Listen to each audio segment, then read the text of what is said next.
The night before the hunt was unnaturally still. The scrape of boots and the click of a bolt felt amplified. The map lay torn across the table, its surface scarred with red lines that bled together into a web. Ramirez sat by the door, dismantling and reassembling his rifle in endless repetition, warding off dread. Kowalski leaned against the wall, his arm wrapped tight in stained bandages. He tried a joke, but his voice broke. Bennett crouched on the floor, detonator parts in precise rows. A tremor in his hands betrayed a man who no longer trusted mathematics. Morgan stood over the last photograph, a blurred silhouette.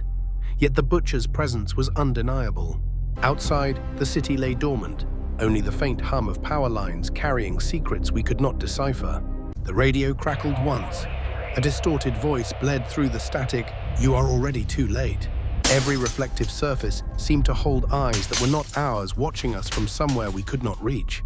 In that moment, we understood the truth. We were not closing in on a target, but stepping into the design of a man who was already waiting. Our unit bore no banners, no glory. We were known only as Task Force Vulture, a composite element for missions that could not exist on record. Each man carried history etched in deployments where survival, not medals, was the only measure of success. Our preparation had stripped us to the bone. Training cycles blurred into endless drills, CQB live fire, CBRN tests. What remained was endurance, not perfection. The mission parameters were blunt, locate, track, and neutralize, a man referred to as the Butcher. On intelligence slides, he appeared as shadows, with aliases, each identity peeling away until only the name remained. The first briefing was held in a basement room. Maps spanned 3 continents, red markers, bleeding across Sarajevo, Kinshasa, and Buenos Aires. Official language spoke of stabilization and containment. What it meant was simpler: cut off the head of a network. Capture was priority, termination was contingency. In truth, the order was understood. Dead men told fewer secrets. Success was not parades. It meant the next convoy would arrive safely. The victory condition was absence. Our weapons were tools, familiar and unglamorous. M4A1 carbines with AKG optics, suppressed Glocks, night vision goggles. Each man carried standard kit, but it was not the steel that mattered. It was the scars we brought into the room. Afghanistan, Iraq, the Balkans. Deployments scattered across decades, each leaving its mark. Limps from IEDs, burns, a stiffness in shoulders. Ramirez was the quiet backbone. His hands trembled in idle moments, but on the trigger they were still as stone. Kowalski carried bulk and humor. He would smirk when silence turned suffocating, holding grief from friends buried in unmarked fields. Bennett the Breacher was restless. He checked detonators like rosary beads, a silent prayer against error. Morgan was not the highest in rank, yet authority clung to him. His leadership was written not in orders, but in trust. The slideshow shifted to evidence-blurred images of mass graves reports, redacted until only fragments remained. One file suggested the Butcher moved cargo disguised as humanitarian aid. Photos showed containers filled with nothing but empty crates. The briefing officer read casualty tallies in monotone. Villages erased, convoys ambushed. The cost was never theory. Faces of children blurred, adults catalogued as disappeared. The red stamp could not erase their absence. Expect resistance, the order sheet stated. A phrase that in reality meant mercenaries hardened by profit smugglers and locals terrified into complicity. We knew resistance was not chaos. It was organized, systemic, hinting at silent backers with resources beyond one man's reach. Preparation began with repetition. Checklists recited, equipment laid out. Rituals as sacred as prayer. Fear was never spoken aloud. It appeared in subtle gestures, straps pulled too tight, helmets, adjusted fingers tapping on magazines. Outside the room, the night hummed with diesel generators. The air smelled of oil, sweat, and dust. Morgan lingered at the map table, tracing lines, as if trying to predict where blood would fall. He stared longer at Buenos Aires, sensing the end. Ramirez cleaned his rifle. The scrape of a cloth against steel was steadier than his pulse. Routine dulled nerves better than words. Kowalski leaned against peeling plaster walls. When humor deserted him, silence settled heavier than any joke. Bennett dismantled and reassembled detonators. A breacher's worst nightmare was not the blast, but failure in the moment of need. We were not chosen by destiny. We were ordinary men pulled into an extraordinary pursuit. Our strength was necessity. The Butcher's description was fluid. ruthless, adaptable. He wore no single face, yet every document shared one truth: the aftermath was carnage. The mission orders condensed to 3 lines: intercept, capture, terminate. Cold directives without ceremony. But the silence between the lines was louder. No authority wished him alive to testify. Too many truths might surface with his voice. The projector clicked off. The room sank into dim silence. Orders signed, packs shouldered. The pursuit began that night, with none of us certain if we were hunting a man or stepping into a story designed to erase us. We landed in Kinshasa under a sky swollen with heat, the kind of damp air that soaked through uniforms before we unpacked. Our convoy moved unnoticed through the streets, another shadow among shadows. The safe house was a half-finished concrete block, its walls sweating moisture. Windows were bricked up, doors reinforced. Ramirez circled the perimeter, his boots crushing gravel in a rhythm that felt ritualistic. He scanned darkness for answers. Kowalski hauled Crate's muscles taut. He cracked jokes under his breath, not to be heard, but to stop silence from swallowing him whole. Bennett unrolled his breeches kit. Cord's charges blasting caps, each checked and aligned until the rows looked ceremonial. Morgan spread a map across the floor, tracing routes to the river. Each line drawn was a line where one of us might not return. Our orders pointed us toward a riverside warehouse. The intel officer's tone suggested the manifest was a lie. We moved at dusk, shadows stretched long across the waterfront. Cranes loomed rusted and skeletal. The river stank of diesel and rot. The warehouse seal was too neat, fresh welds paint still smelling of chemicals. To us it screamed staged. Inside, air thick with mildew and dust. The first container opened into nothing, an empty box wearing the paperwork of humanitarian relief. Pinned to the wall was a photograph. Blurred, grainy, yet unmistakable, the butcher had stood here. Ramirez lingered on the photo. His gloved hand touched the paper like he was feeling the ghost of a man we'd been sent to kill. We marked the evidence, bagged it, and secured the perimeter. The silence that followed wasn't victory, it was a warning. The second container bore no serial plates, its walls stained with chemical residue. This was a laboratory on wheels. Bennett's hands hovered over the scorch marks. They were too clean, too deliberate. Someone had tested devices here. Morgan called a halt. The city's hum had vanished. Even the river held still as if listening. Then the radios died. A burst of static, a hiss, then nothing. We were blind. Ramirez cycled through channels. Each click bled into empty hiss. Frequencies that should have been alive were corpses. The realization spread without words. We were cut off. Our mission had shifted from reconnaissance to survival. Night pressed down like a hand on our throats. Every shadow beyond the safe house windows felt inhabited. Kowalski sat with his rifle across his knees, eyes fixed on the door. His humor was gone and fear had found a home. Bennett rechecked his charges, pulling detonators apart until sweat rolled down his face. His rituals looked like desperation.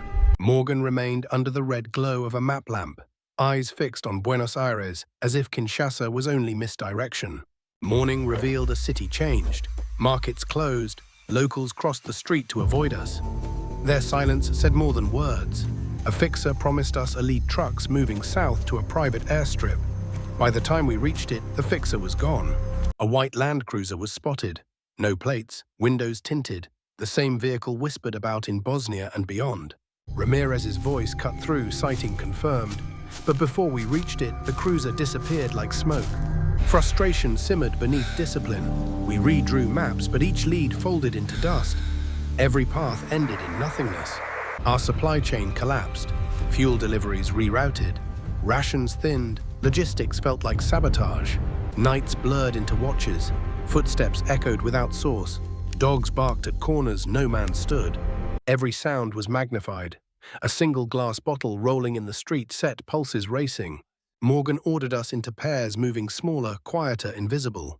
His voice calm, but his eyes weighed losses. The butcher never appeared, yet his absence weighed more than presence. We found only his trails designed to pull us deeper. The lesson was clear: we were not hunters. We were being pulled into a game scripted long before we arrived. The prey was us. The first fracture in the mission was subtle. A message from HQ arrived incomplete lines, scrambled as if redacted mid-transmission. We attempted to re-establish communications at dawn. Every channel returned only static, with an unnatural rhythm that hummed like a warning. The safe house lights flickered through the night. The generator was checked, yet the failure persisted, and shadows on the walls stretched unnaturally long. Morgan ordered patrols in rotating pairs. The city's energy had drained away, leaving something staged hollow, like a theater waiting for its next act. The intel pointed toward a riverside hotel. Our orders were clear: enter, quietly confirm presence, extract proof. The lobby bore the stink of bleach and smoke. The destruction looked rehearsed, not chaotic, like a scene arranged for us to find. On the 4th floor, 2 operators entered ahead. The detonation came without warning, ripping doors from hinges and hurling dust and flame down the hallway. When the smoke cleared, only fragments of gear remained. The men themselves had vanished, consumed by the blast or by something we couldn't name. Kowalski stared at the ruin, his humor gone. His silence was heavier than the explosion. We regrouped in the stairwell, listening for pursuit. None came. Only the creak of settling concrete answered us, mocking the idea of safety. Outside, the city had transformed overnight. Streets that once choked with traffic now stood empty. Stalls, shuttered windows sealed. Ramirez scanned rooftops through his optic, patient and methodical. He found no snipers. The emptiness itself became the threat. Our radio sparked with life once more, brief, distorted. A voice whispered coordinates, too fractured to trust. It might have been bait. Morgan held back the team, weighing the risk. His silence was not hesitation, it was calculation, the mathematics of survival against deception. We moved south toward the industrial docks. Tire tracks scarred the mud, deep grooves from vehicles heavy with cargo. The trail was fresh. The air grew acrid as we followed. Rusting factories lined the road, their broken windows like empty eyes staring us down. Inside one warehouse, the truth lingered in residue. Under UV light, stains glowed faintly, as if someone erased history with water and bleach. Bennett knelt over scorch marks on the floor. He recognized the pattern, immediately controlled burns, the kind left behind by testing chemical dispersal units. Morgan said nothing, but his jaw tightened. This was no longer about one man. This was a system, a machine built to harm. The ambush came as if on cue. A single shot cracked the silence, sparking off steel and echoing in every direction. No enemy revealed themselves. The bullets had herded us, not hunted us. They drove us deeper into alleys we hadn't chosen. We advanced cautiously, rifles steady. The walls pressed closer, light dimmed, and every shadow seemed alive. Kowalski caught a glimpse of a figure, a silhouette vanishing behind a shuttered window. Too fast to confirm, too deliberate to ignore. Then Ramirez's radio hissed. A voice whispered, "You're already too late." The channel died instantly. We stormed the building where the transmission originated. Rooms lay empty, dust settling in patterns untouched for months. We found nothing. Bennett uncovered scraps of paper in a bin. The edges were burned, but fragments remained. BIO. Project approved. Morgan pocketed the fragments, sliding them into a pouch. His eyes told us not to ask questions he couldn't answer. That night, we regrouped in a derelict factory. Water dripped from rusted pipes, echoing in rhythm with our exhaustion. Dreams twisted into visions of the white Land Cruiser. Headlights flashing, always vanishing into alleys we could never reach. Morning revealed another blow. Our supply cache had vanished. Locks intact, doors sealed, yet crates were gone. Paranoia spread like infection. Packs were checked, magazines counted, rations tallied. Trust remained, but thinner, now frayed by invisible hands. Morgan marked Buenos Aires on the map. Kinshasa had bled us dry. The next lead was across an ocean further into the trap. We headed for the airstrip. The runway stretched cracked and silent, hangars hollow, an airfield stripped bare of life. Only a single crate sat in the center of the tarmac. No markings. A lure placed in plain sight. Inside photographs. Grainy shots of our unit taken days earlier. We arrived in Buenos Aires under cover of night. The city lights stretched along the river like a chain of false beacons. Our convoy moved quietly. No insignia, no escort, only silence. The safe house was tucked between warehouses, its walls scarred by graffiti, its windows painted black. Inside, the air smelled of mold and old fuel. Morgan laid the map flat across a crate. Red lines circled the port district, the butcher's last known coordinates, the place where his trail refused to fade. Ramirez volunteered for perimeter. His eyes scanned rooftops and alleys. The city was alive but too quiet for its size. Kowalski prepared his rifle, the usual humor absent. His jaw clenched hard enough to grind enamel, a pressure valve ready to burst. Bennett unrolled demolition cord across the floor, cutting lengths with precision. His kit was lighter now, but his paranoia weighed heavier. At dawn, we advanced toward the docks. Cargo cranes rose against the sky like skeletal towers, their arms rusted, their cables swaying in the wind. The first warehouse door resisted entry. Fresh padlocks but paint flaked off in sheets. Signs of tampering disguised as security. Inside rows of crates stamped with humanitarian logos. Morgan ordered them opened. Within sealed vials, chemical residue staining the foam. Ramirez recoiled at the stench. Not medicine. These were precursors, ingredients of something weaponized, hidden in plain sight. We bagged samples. Each man knew what this meant. The butcher's operation was larger, sanctioned by supply chains we were never meant to see. Bennett discovered crates stamped with NATO markings. The stencils were real, but the contents were empty shells filled with tools of experiments, not defense. Kowalski muttered under his breath, words lost in the drone of silence. His hands trembled, a rare fracture in his armor of humor. Morgan found a wall plastered with photographs. Grainy images of prisoners, shackled and scarred, some faces blurred deliberately. The files reeked of controlled cruelty. One photograph stopped him cold. It showed a prison camp we knew had been dismantled years ago. Yet here it was alive in black and white. Ramirez whispered the obvious, this was not one man. The butcher was a symptom, not the disease. Then came the sound, a distant alarm, weak and failing, not loud enough to warn, just enough to unsettle. Lights above flickered. The groan of metal shifting replaced the hum of electricity as though the building itself exhaled. Bennett reached for his detonator instinctively. His thumb hovered, but Morgan's raised hand froze him. Not yet. Not without knowing what was inside. We advanced deeper into the warehouse. The air grew damp, acrid. Pipes leaked condensation onto the concrete. A locked chamber at the far end bore biohazard markings. Faded, scratched, but unmistakable. Morgan pried the latch. Inside a mobile laboratory, tables overturned, vials, smashed documents shredded. It smelled of chemicals and blood. Ramirez picked up a folder stamped classified. Entire pages were blacked out, but one phrase bled through, Operation Continuity. Kowalski slammed the folder shut, his breath ragged. The word hung between us like a curse. Then a figure appeared in the distance, a silhouette crossing under flickering light. Too far to identify, but the posture was calm, deliberate. Weapons raised, fingers tightened. The figure did not run, it merely turned a corner and vanished, leaving silence heavier than any firefight. We pursued, hallways twisted into shadows. Each turn narrowed, pulling us deeper until we reached another sealed chamber. Bennett set charges. The blast was muted, absorbed by walls too thick for a simple warehouse. This was a bunker disguised as commerce. The chamber revealed more than we were ready for.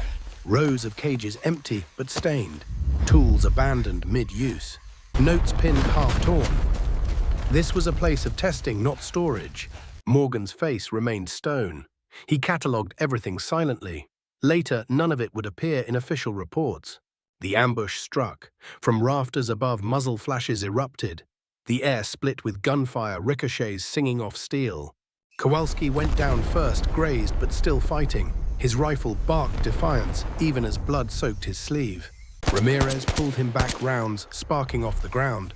The team contracted, forming a circle, every direction hostile. Bennett's charges detonated prematurely, fire chewing through crates, consuming evidence we hadn't secured. The blaze roared. The roof collapsed, partially raining rust and ash. Vision blurred with smoke. The ambush had done its job, chaos, not casualties. Through the haze, we saw him again. A figure at the far end of the warehouse, framed by firelight. He watched, then turned his back, walking calmly into smoke. Morgan froze, recognition flickering. If it was the butcher he had chosen to be seen. A taunt, proof of control. We tried to follow, but the inferno grew too wild. Flames devoured the floor, structural beams screamed. Morgan ordered retreat. We carried what evidence we could, dragging Kowalski with us, lungs burning. Outside, dawn had broken. The docks were empty, eerily untouched, as if no one had heard the gunfire, as if the city had been instructed to ignore us. The warehouse behind us burned unchecked black smoke spiraling into the sky. Proof turned to ash swallowed whole. Ramirez cursed under his breath, his voice cracking. It wasn't anger, it was despair at how neatly the truth erased itself. Morgan stared at the flames. His silence spoke the words none of us dared. The mission had shattered. The breaking point had arrived. The team was broken. The hunt was over. But the shadow of the butcher remained stretching across continents, waiting for us at the end of the next false trail. The mission was gone, but a new hunt had just begun.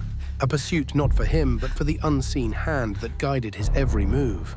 The sun rose behind a curtain of smoke.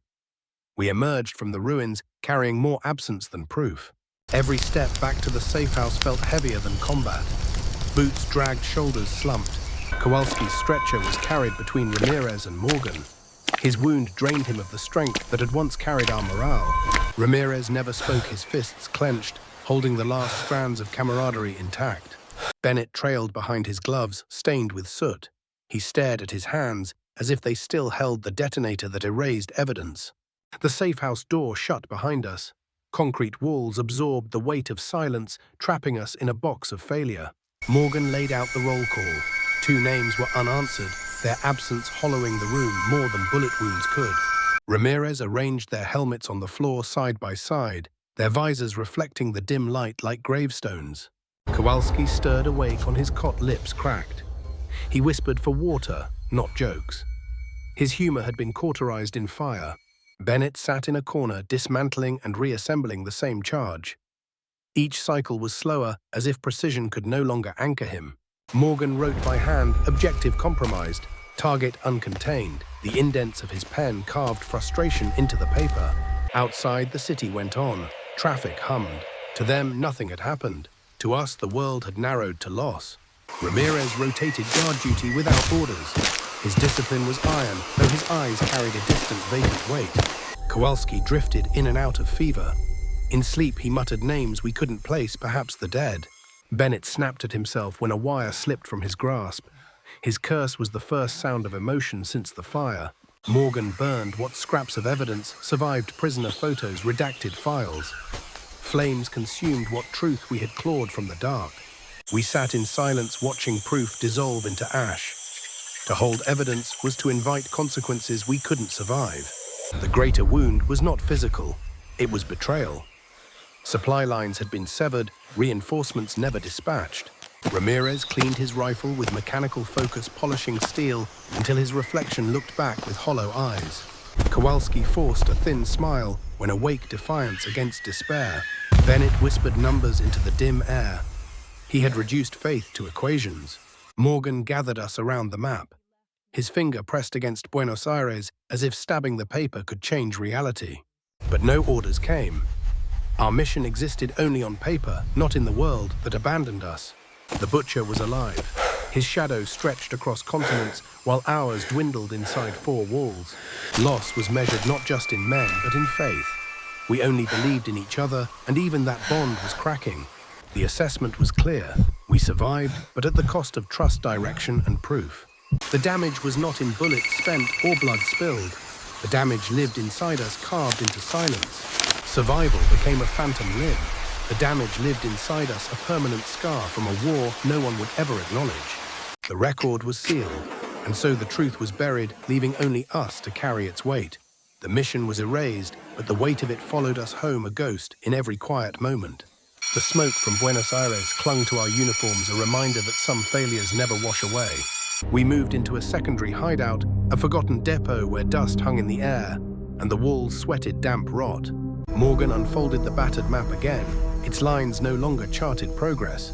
They were scars of a pursuit gone wrong. Ramirez took the door, his rifle balanced across weary arms. He watched alleys with the intensity of a man expecting bullets in every shadow. Kowalski lay on a cot, his bandages yellowed with blood. His eyes no longer sought humor, only the strength to stay conscious. Bennett spread his kit across the floor. Detonators, cords, timers, all motionless. His hands hovered above them as if touching would confirm their futility. Morgan opened a folder salvaged from the ruins. Its cover read, "Declassified when ordered." Inside, page after page was drowned in black ink. Fragments of text slipped through operation continuity. Transfer authorized. Liaison confirmed. Words stripped of meaning by deliberate silence. Among the scraps were photographs. A desert camp, barbed wire fences, prisoners reduced to numbers stamped on uniforms. Ramirez turned the photos slowly, his jaw clenched. He had seen camps like these before, scars from wars no one claimed. Kowalski turned away, refusing to let his remaining strength be consumed by ghosts printed on paper. We laid the fragments across the concrete floor, piecing them like a puzzle missing half its pieces. The picture that emerged was darker than any single page. Morgan circled dates with his pen.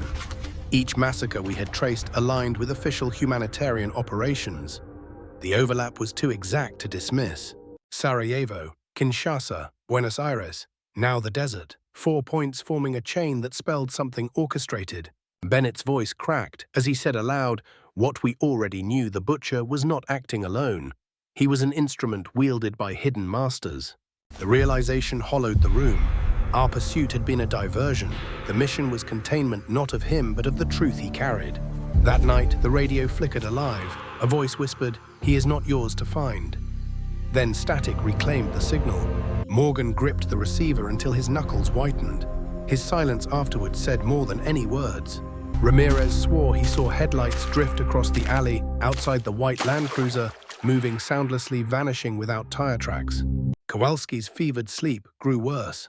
He muttered names of the missing voices from past deployments, rising in the dark like a roll call of ghosts.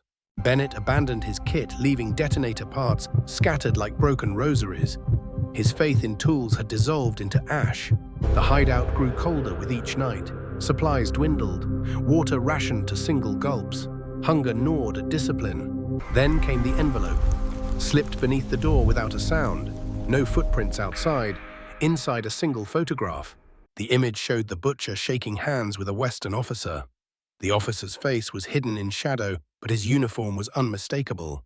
Morgan fed the photo to the fire immediately. Flames consumed the proof, but not the weight of what we had witnessed. No new orders arrived. HQ was silent. The chain of command had evaporated, leaving us severed from the war we thought we served. On paper, the mission was closed. But in our minds, the hunt continued, each silence carrying his shadow.